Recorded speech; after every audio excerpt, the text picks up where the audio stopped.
اعوذ باللہ من الشیطان الرجیم، بسم اللہ الرحمن الرحیم۔ اس آیت کا شان نزول اس طرح ہے کہ حضرت اسماء بنت یزید انصاریہ رضی اللہ تعالیٰ عنہا فرماتی ہیں کہ زمانہ نبوی میں میرے شوہر نے مجھے طلاق دے دی اور اس وقت تک عدت کے احکام نہ آئے تھے، اور زمانہ جاہلیت میں طلاق کی عدت مقرر نہ تھی۔ اس موقع پر یہ آیت کریمہ اتری اور سب سے پہلے طلاق کی عدت انہوں نے گزاری۔ تفسیر والمطلقات اور طلاق یافتہ عورتیں، اس سے خاص طلاق والی عورتیں مراد ہیں، کیونکہ یہ عدت صرف وہ جس کی شوہر سے صحبت ہو گئی ہو، غیر حاملہ قابل حیض آزاد عورت کے لیے ہے۔ اگر اتنی شرطیں نہ ہوں تو یہ عدت بھی لازم نہیں۔ نیز اس سے ہر وہ عورت مراد ہے جو نکاح میں آ کر نکل جائے، خواہ طلاق سے یا مرد کے مرتد ہونے سے یا کسی بھی اور وجہ سے نکاح کے بعد جدائی ہو، وہ سب اس میں داخل ہیں، یعنی ہر قسم کی نکاح سے نکلنے والی عورتیں۔ شوہر کی زندگی میں نکاح ختم ہو جانے کی کئی صورتیں ہیں، طلاق، زوج کا مرتد ہونا اور ایلا یعنی قسم کھا لینا وغیرہ وغیرہ۔ ان تمام صورتوں میں یہی عدت واجب ہوگی جو یہاں بیان کی گئی ہے، بشرط یہ کہ یہ واقعات میاں بیوی کے آپس میں ملنے کے بعد ہوں۔ یا تربصنا، انتظار کریں، بانفسہن، اپنے تئیں یا اپنی جانوں کے ساتھ، یعنی ہر قسم کی طلاق والی عورتیں اپنے آپ کو دوسرے نکاح سے روکے رہیں۔ خیال رہے کہ عدت ہمیشہ عورت پر ہوتی ہے، مرد پر نہیں، کیونکہ عورت کے حاملہ ہونے کا اندیشہ ہوتا ہے، مرد کے نہیں۔ ہاں، چند صورتوں میں مرد کو بھی طلاق یافتہ عورت کی عدت کا انتظار کرنا پڑتا ہے کہ وہ اس طلاق یافتہ عورت کی عدت کے دوران کسی دوسری عورت سے نکاح نہیں کر سکتا۔ مثلاً اگر مرد طلاق یافتہ عورت کی بہن، خالہ، پھپھی، بھانجی، بھتیجی وغیرہ ان عورتوں سے نکاح کرنا چاہتا ہو، یا کسی کی 4 بیویاں تھیں، اس نے ایک کو طلاق دی، اب وہ 5ویں سے نکاح نہیں کر سکتا اس وقت تک جب تک اس عورت کی عدت پوری نہ ہو جائے، کیونکہ عدت میں حکمن نکاح ہے۔ اگر وہ عدت سے پہلے نکاح کرے گا تو اس کے نکاح میں 5 بیویاں جمع ہو جائیں گی۔ اگر 5 بیویاں ایک ہی شوہر کے نکاح میں جمع ہو جائیں یا 2 بہنیں ایک ہی شوہر کے نکاح میں جمع ہو جائیں، یہ دونوں کام حرام ہیں۔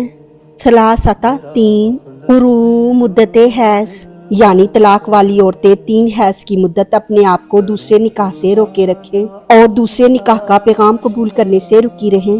نیز عدت کے زمانے میں بناؤ سنگھار کرنے اور گھر سے نکلنے سے رکی رہیں کہ عدت میں یہ تمام کام حرام ہیں۔ عدت میں سارا خرچہ طلاق دینے والے مرد پر واجب ہے۔ طلاق یافتہ عورت کسی وقت بھی گھر سے باہر نہ جائے، مگر وہ بیوی جس کا شوہر وفات پا گیا ہو، وہ دن میں کام کاج کرنے کے لیے جا سکتی ہے، مگر ضروری ہے کہ رات کو واپس گھر ہی آئے۔ عدت میں رنگین کپڑے پہننے، زیور پہننے، خوشبو لگانے اور سرما لگانے سے باز رہے۔ اس زمانے میں سوگ واجب ہے۔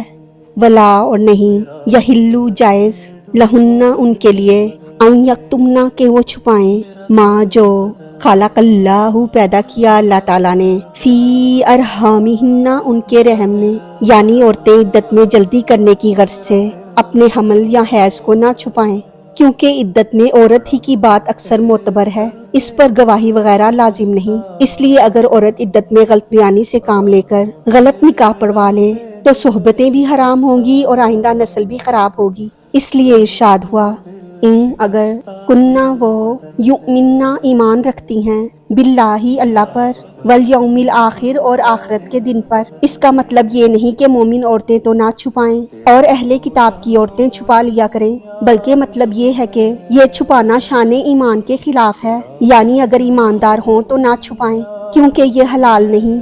وَبُعُولَتُہُنَّ، اور خاوند ان کے، احقُّ، زیادہ حقدار ہیں، بِرَدِّہِنَّ، ان کی واپسی کے۔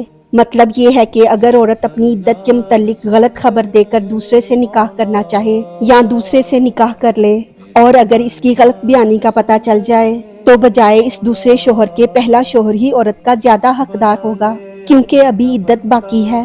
فی ذالک، اس میں، یعنی زمانہ عدت میں طلاق دینے والا شوہر ہی رجوع کا حقدار ہے، یا اس طلاق بائنہ میں یہ شوہر ہی دوبارہ نکاح کا حقدار ہے کہ اگر وہ اسے پھر نکاح میں لانا چاہے تو عورت کا اخلاقی فرض ہے کہ انکار نہ کرے، کیونکہ پہلے شوہر کا تعلق پرانا اور دوسرے کا نیا قائم ہوگا۔ یا یہ مطلب ہے کہ طلاق رجعی میں عدت کے اندر رجوع کر لینے کا اور طلاق بائنہ میں عورت سے عدت میں دوبارہ نکاح کرنے کا صرف اسی خاوند کو حق ہے کہ یہ پہلا شوہر عدت کے اندر بھی نکاح کر سکتا ہے، مگر دوسرے شخص سے نکاح عدت کے بعد ہی ہو سکے گا۔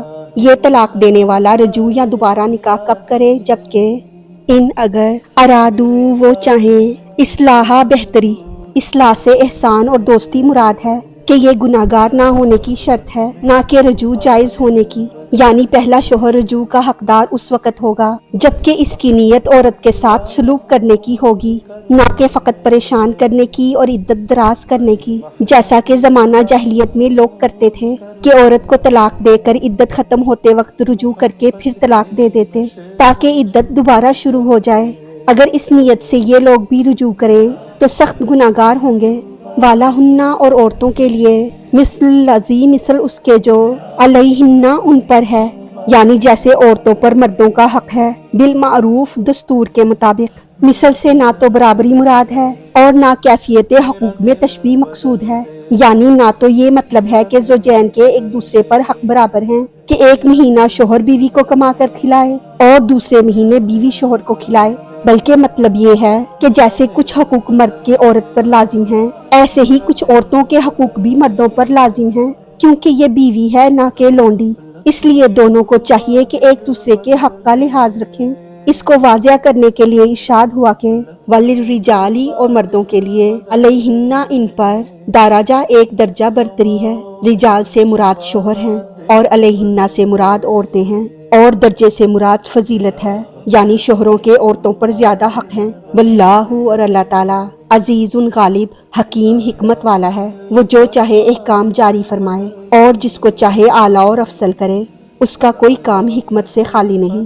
اب اس آیت کا خلاصہ اس طرح ہے کہ کیونکہ طلاق کے مسائل میں عورتیں اور مرد دونوں ہی بے قاعدگی کرتے تھے، اس لیے شریعت نے دونوں پر کچھ پابندیاں لگائیں اور ارشاد فرمایا کہ جو عورتیں شوہر سے جدا ہوں، چاہے طلاق سے جدا ہوں یا نکاح کے منسوخ ہونے سے جدا ہوں، ان پر لازم ہے کہ اپنے آپ کو 3 حیض تک دوسرے نکاح سے روکے رکھیں اور اپنے آپ کو بناؤ سنگھار سے بھی روکیں کہ نہ تو اس عدت کے زمانے میں زینت کریں اور نہ کسی سے نکاح کریں اور نہ کسی سے نکاح کا پیغام و سلام وصول کریں۔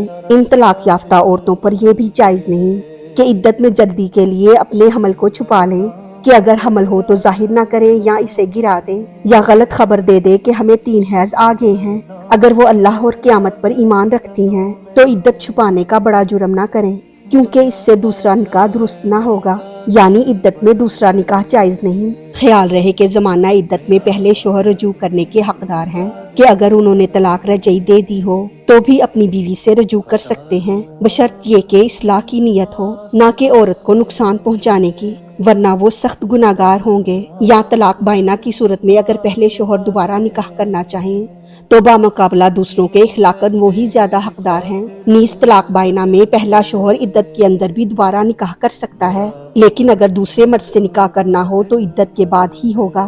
اور اے شوہرو، تم یہ نہ سمجھنا کہ تمہارے حقوق تو عورتوں پر ہیں مگر ان کے تم پر کوئی حق نہیں، یقیناً جیسے کہ ان پر تمہارے حقوق ہیں ایسے ہی کچھ ان کے بھی حقوق تم پر ہیں۔ ہر ایک دوسرے کا حق ادا کرنے کی کوشش کرے۔ ہاں، مردوں کو عورتوں پر کچھ بزرگی بھی ہے کہ ان کے حقوق بھی کچھ زیادہ ہیں، کیونکہ ان کے ذمہ بیویوں کی خوراک وغیرہ ہے، اور اللہ غالب حکمت والا ہے۔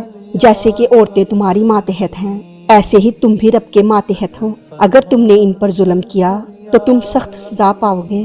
امام اعظم قدس سرا کے ہاں بالغہ عورت اپنے نفس کی مختار ہے، جہاں چاہے نکاح کرے، بشرط یہ کہ عدت میں نہ ہو، کیونکہ جب عورتیں عدت میں اپنے آپ کو نکاح سے روکیں گی تو بعد میں وہی اپنا نکاح بھی کریں گی۔ دوسری جگہ رب تعالیٰ فرماتا ہے، سورہ بقرہ آیت نمبر 232، عورتوں کو اس سے نہ روکو کہ اپنے خامدوں سے وہ نکاح کر لیں۔ اس سے معلوم ہوا کہ عورت اپنا نکاح خود کر سکتی ہے، ولی کی اجازت کی ضرورت نہیں۔ اسلام سے پہلے عرب میں عورت مثل مویشی کے سمجھی جاتی تھی کہ شوہر فقط اپنی خدمت کے لیے کھانا کپڑا دے کر ان سے غلاموں کا سا برتاؤ کرتے تھے، بلکہ انہیں جائیداد کی طرح استعمال کرتے تھے۔ اسلام نے عورت کو نیچے سے اوپر اٹھایا، ان کے حقوق بھی قائم کیے، اور مردوں کے ذمہ بیویوں کا سارا خرچ ہے۔ مرد عورت کے بعض حقوق مشترک ہیں اور بعض خاص ہیں۔ حقوق مشترکہ 2 قسم کے ہیں، ایک شرعی حقوق جن کا دعویٰ کیا جا سکتا ہے اور جن کے ادا کرنے پر حاکم مجبور کر سکتا ہے، دوسرے حقوق اخلاقی ہیں کہ جن کا ادا کرنا ضروری ہے مگر ان کا عدالت میں دعویٰ نہیں کیا جا سکتا۔ عورت کے حقوق شرعی مرد پر 4 قسم کے ہیں۔ نمبر 1، جیسا کھانا شوہر خود کھائے بیوی کو بھی کھلائے۔ نمبر 2، جیسا کپڑا شوہر خود پہنے بیوی کو بھی پہنائے اور حسب حیثیت اسے آرام میں رکھے۔ نمبر 3، حسب حیثیت اسے رہنے کی جگہ دے۔ نمبر 4، صحبت کرے۔ خیال رہے کہ عمر میں ایک بار صحبت کرنا سخت ضروری ہے کہ اگر نہ کرے تو عورت کو طلاق لینے کا حق حاصل ہے۔ اسی طرح نامرد کی بیوی حاکم کے ذریعے طلاق لے سکتی ہے اور ہر 4 مہینے میں کم سے کم ایک دفعہ صحبت کرنا ضروری ہے۔ حدیث شریف میں ہے کہ عورت کو چاہیے کہ گھر کو آراستہ رکھے، شوہر کے لیے بناؤ سنگھار کرے، اس کی اجازت کے بغیر نفلی روزے اور نفلی نماز میں مشغول نہ ہو، غرض یہ کہ اس کی ہو کر رہے۔ اور مرد کے لیے ضروری یہ ہے کہ بیماری میں بیوی کا علاج کرائے اور اس کو میکے والوں سے ملاتا رہے۔ سیدنا عبداللہ ابن عباس فرماتے ہیں کہ میں اپنی بیوی کو راضی کرنے کے لیے اچھا لباس پہنتا ہوں کہ جب میلے کپڑوں میں وہ مجھے بری معلوم ہوتی ہے تو میں اسے کب اچھا معلوم ہوں گا۔ اور آپ نے یہی آیت پڑھی۔ حدیث شریف میں ہے کہ اگر تم قیامت میں مجھ سے قرب چاہتے ہو تو اپنی بیویوں کو راضی رکھو۔ مرد کو چاہیے کہ بیوی کے انتقال کے بعد اس کے لیے ایصال ثواب کرے اور اسے بعد موت اچھائی سے یاد کرے اور اس کے لیے دعائے مغفرت کرے۔ خلاصہ یہ ہے کہ ہر ایک دونوں کو خوش رکھنے کی انتہائی جائز کوشش کرے۔ اللہ تعالی ہماری غلطیوں کو معاف فرما کر ہمارا پڑھنا سننا اپنی بارگاہ میں قبول فرمائے، ہمیں دین و دنیا کی تمام نعمتیں عطا فرمائے اور ہمیں عمل کی توفیق عطا فرمائے۔ آمین یا رب العالمین۔ وما علینا الا البلاغ المبین۔